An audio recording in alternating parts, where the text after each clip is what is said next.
বাবা যখন অফিস থেকে ফোন করে বললেন, মারে, আজ একটু ট্যাংরা মাছের ঝোল রান্না করতে পারবি?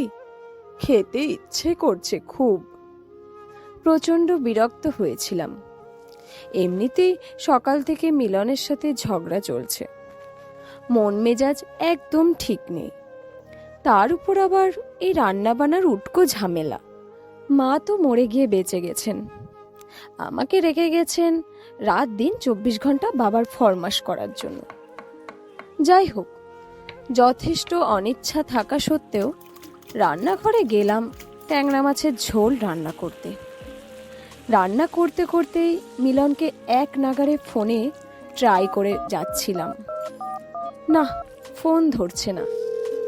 ছেলেটা আজকাল খুব অদ্ভুত আচরণ করছে, কথায় কথায় ভুল ধরে, অযথা সন্দেহ করে, আর পান থেকে চুন খসলে বিশ্রী গালিগালাজ শুরু করে দেয়। আজকে আবার ব্রেকআপের ভয় দেখাচ্ছে, কিন্তু এ তো অসম্ভব। বড্ড বেশি ভালোবেসে ফেলেছি মিলনকে। ওকে ছাড়া আমি বেঁচে থাকার কথা ভাবতেই পারি না। এসব ভাবতে ভাবতেই কোনো মতে রান্না শেষ করলাম। তাড়াতাড়ি রান্নাঘর থেকে বের হয়ে মিলনের বন্ধু সঞ্জয় দাকে কল করলাম। সঞ্জয় দা বললেন, দেখো মনি, মিলন এখন প্রচণ্ড ক্ষেপে আছে। তুমি কাল রাতে ওকে এতবার কল করে ডিস্টার্ব করে ঠিক করনি। কিন্তু দাদা, ও তো ওয়েটিংয়ে ছিল। আমার কি এতটুকু জানার অধিকার নেই ও কার সাথে এত রাতে কথা বলছিল? এটা তোমাদের ব্যাপার। তারপরও আমি মিলনকে বলছি তোমার কল রিসিভ করতে। শুনবে কিনা জানি না, তবে এখন ওর মতের বাইরে আর কিছু করো না। যা বলে শুনে নিও।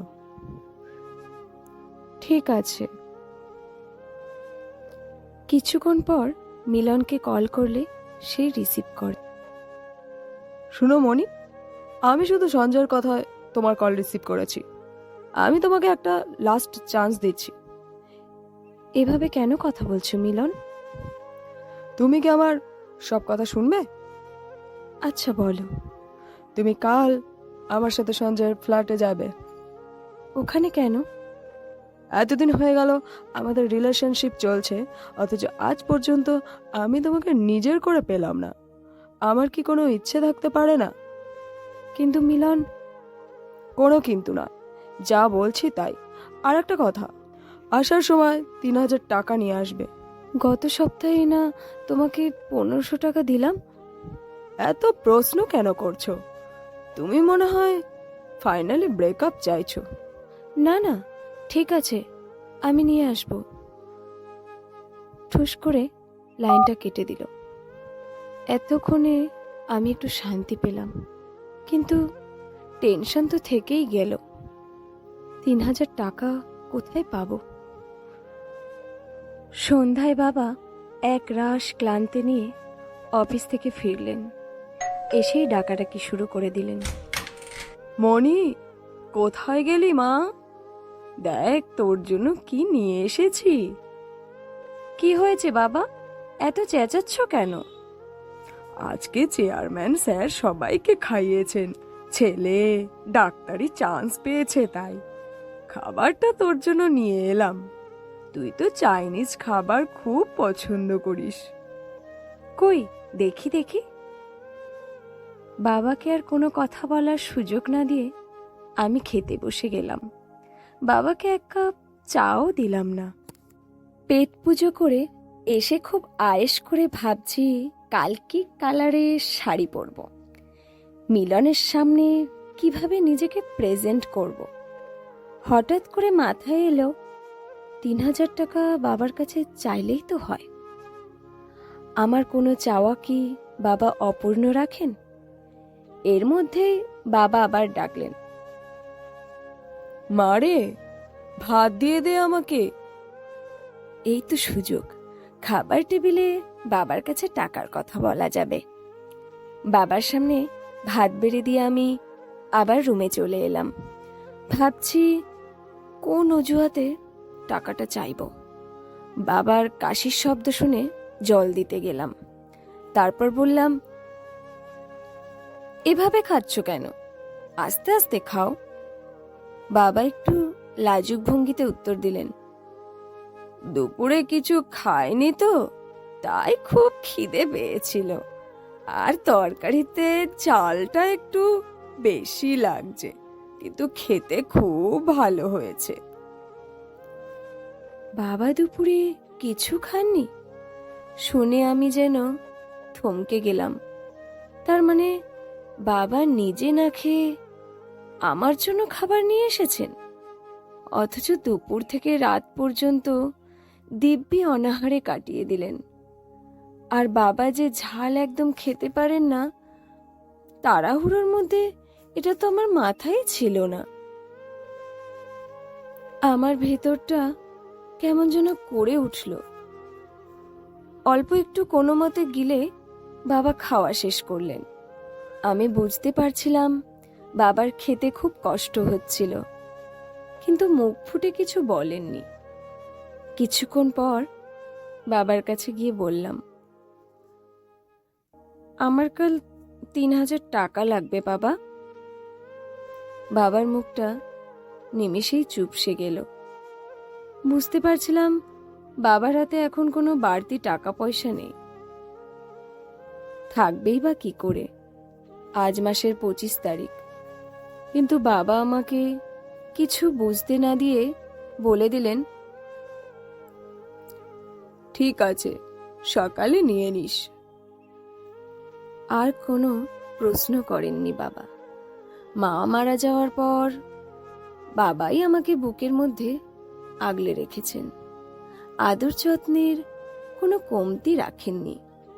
যখন যা চেয়েছি তাই পেয়েছি সব সময়। বেশিরভাগ সময় বাবা তার সাধ্যের বাইরে গিয়ে আমার প্রয়োজন মিটিয়ে দেন। বিনিময়ে আমি কি কিছু করতে পেরেছি বাবার জন্যে? কিন্তু এসব ভেবে এখন সময় নষ্ট করতে একদম ইচ্ছে করছে না। ডাইনিং টেবিল গুছানোর সময় শুনতে পেলাম বাবা ফোনে কাকে যেন বলছেন, আমার সিরিয়ালটা ক্যান্সেল করে দিন, অফিসে কাল কাজের চাপ আছে। তাছাড়া এখনই ডক্টর দেখানোটা জরুরি না। স্পষ্ট বুঝতে পারলাম বাবার বুকের ব্যথাটা নিশ্চয়ই আবার বেড়েছে, কিন্তু আমাকে বুঝতে দেননি। আর আমিও হয়তো বুঝতে চাইনি। 3,000 টাকা যে বাবা চিকিৎসার জন্য রেখেছিলেন তাও বুঝতে অসুবিধা হলো না। খুব ছোটখাটো একটা চাকুরি করেন বাবা। সারা মাস সংসারে টানাটানি চলতেই থাকে। এই স্বল্প আয়ের মধ্যে আমার চাহিদা মেটাতে গিয়ে প্রায় বাবাই হাঁপিয়ে উঠেন। রাতে ঘুমাতে যাওয়ার আগে মিলনকে একটা টেক্সট করলাম, সকাল 11টায় প্রথমে পার্কে চলে আসবে। সকালে বাবা অফিসে যাওয়ার আগে আমার হাতে 3,000 টাকা দিয়ে গেলেন। ঠিক সকাল 11টায় সবুজ কালারের একটা শাড়ি পরে হালকা সেজে পার্কে পৌঁছে গেলাম। মিলন আমার আগেই পৌঁছে গিয়েছিল। আমি তার সামনে যেতেই ভ্রু কুঁচকে বলল, আর কোনো কালার পেলে না? জানো না, আমি সবুজ একদম সহ্য করতে পারি না। আমি শুধু একটু মুচকে হাসলাম। খানিক বাদে মিলন আবার বলল, ঠিক আছে, চলো এখন। আর টাকাটা এনেছো? আমি আচমকা মিলনের গালে কষে একটা চড় বসিয়ে দিলাম। সে হতভম্ব হয়ে গেল। গালে হাত দিয়ে এক দৃষ্টিতে আমার দিকে তাকিয়ে রইল। আমি স্বাভাবিকভাবে বললাম, এই পর্যন্ত আমার কাছ থেকে যত টাকা হাতিয়েছিস এক্ষুনি সব ফেরত দিবি, নয়তো প্যান্ট শার্ট খুলিয়ে তোকে রাস্তায় নামিয়ে দিব। আমার কাছে তোর সব অশ্রাব্য গালিগালাজ আর কুপ্রস্তাবের রেকর্ডিং আছে। এগুলো নিয়ে পুলিশের কাছে গেলে তোর কি অবস্থা হবে বুঝতে পারছিস? মনি, কি বলছো এসব? ঠান্ডা হও প্লিজ। একদম আমার গায়ে হাত দিবি না। আমি কিন্তু লোক জড়ো করব। টাকাগুলো ফেরত দে।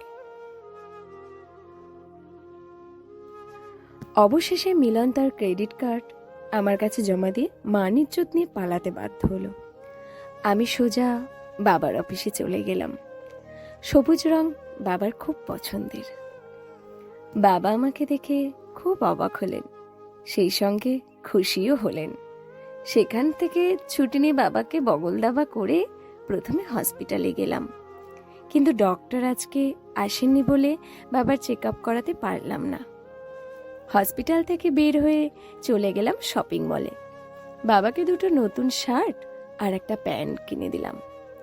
3টে পুরানো শার্ট আর দুটো প্যান্ট দিয়ে বাবা 4টে বছর চালিয়ে নিয়েছেন। শার্ট প্যান্ট কেনার সময় বাবা বারবার বলছিলেন, আমার তো এসব আছে, শুধু শুধু টাকা নষ্ট করছিস, এ টাকা দিয়ে বরং তোর জন্যে কিছু কিনে নে। গত পুজোর পর থেকে এ পর্যন্ত তোকে কোনো ড্রেস কিনে দিতে পারিনি। প্রতিদিন ভার্সিটি যাস, নতুন ড্রেস লাগে তো। আমি বাবাকে জিজ্ঞেস করলাম, তুমিও তো প্রতিদিন অফিসে যাও, তোমার বুঝি লাগে না? মৃদু হেসে বাবা উত্তর দেন, বাবাদের এত কিছু লাগে না রে, বুঝলি? আমি আর কিছু বলার ভাষা খুঁজে পাইনি।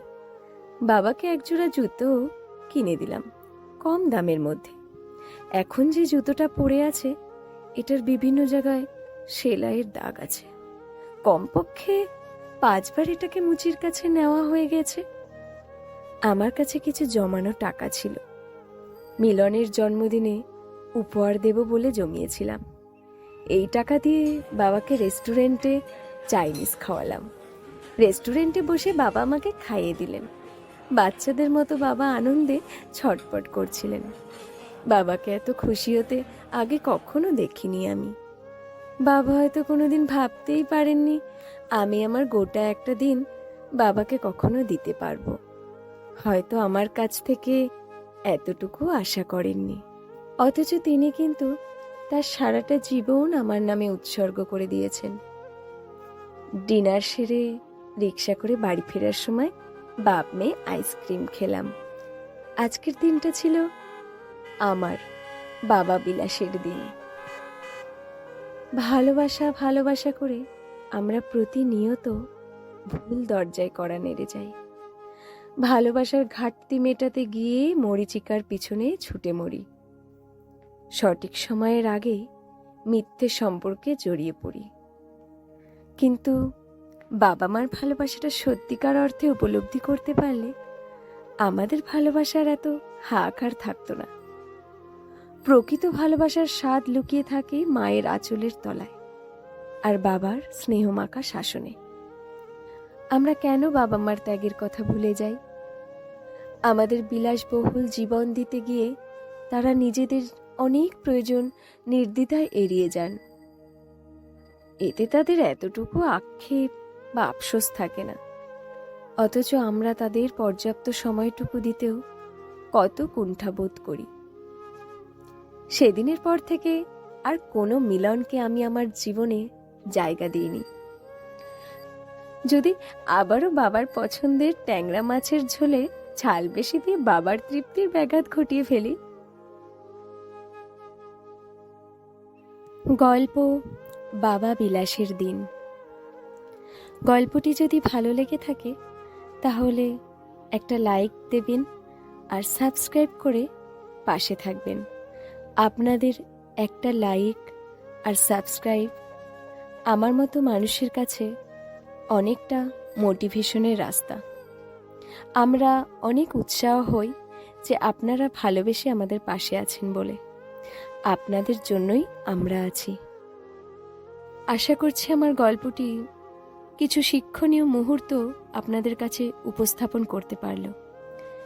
দেখুন, আমরা একজন ভুল প্রেমিক অথবা প্রেমিকার জন্য নিজেদের মা বাবাকে ভুল বুঝতে শুরু করি। বেশিরভাগ টিনেজারের বয়সে এই সমস্ত ঘটে, কিন্তু কখনো কখনো আমরা একটা পরিণত বয়সেও এই ভুল করে থাকি। হ্যাঁ, ভুল মানুষকে অনেক কিছু শিক্ষা দেয়। যেমন গল্পে তার বাবাকে একটা সময় সে বুঝতে পেরেছে, আর বুঝতে পেরেছে যে তার প্রেমিক ভুল, তার বাবা ঠিক। যদি সত্যি আমরা ভুল করার আগে এক পা পিছিয়ে এসে একবার ভেবে নিই, নিজেকে সময় দিই, তাহলে অনেকগুলো এরকম ভুলের হাত থেকে আমরা বাঁচতে পারি। কারণ এইরকম একটা পথ বেছে নেওয়া মানে একটা আত্মহত্যা সমান পথ বেছে নেওয়া। তাই স্মৃতিকে হত্যা করতে শিখুন, তাহলেই এইরকম আত্মহননের পথ বেছে আশা করছি ভুল হবে না। জীবনে এগিয়ে যান সঠিক পথ নির্বাচন করে। ভুল জীবনে করতেই হবে, না হলে শেখা যাবে না। কিন্তু মা বাবা যারা তিলে তিলে কষ্ট করে বড় করে তোলে, তারা কখনো সন্তানের খারাপ চাইতে পারে না, এটা মাথায় রাখতে হবে। সকলে সুস্থ থেকো, ভালো থেকো। জীবনে সঠিক পথ নির্বাচনের জন্য শুভকামনা রইল। একটা কথা যেটা আমি উপস্থাপনা করতে চাই, এখনকার সময়ে ব্যস্ততার জীবনে আমরা মা বাবাদের সময় দিতে পারি না, কিংবা বলতে পারো আমরা ইচ্ছে করেই সময় দিই না। তারা যে কতটা কষ্ট অনুভব করে আমরা সেটা বুঝতেও চাই না। কিন্তু একবার নিজে ভেবে দেখবে একান্তে যে তুমিও কিন্তু একটা সময় মা কিংবা বাবা হবে। তখন অনুভূতিটা বুঝে লাভ নেই। অনুভূতি বোঝার আগে নিজের কাছে যেন আফসোস না থাকে, সেই জন্য মা বাবাকে হাজার ব্যস্ততায় সময় দাও। আমরা তো অনেক সময় নষ্ট করি এখানে ওখানে। আর হ্যাঁ, ভুল প্রেমিক প্রেমিকার সাথে ঝামেলা হয়ে সেই তেজ মা বাবার উপর কিন্তু ঝাড়লে হবে না, কারণ মা বাবা অনেক কিছু সহ্য করেন।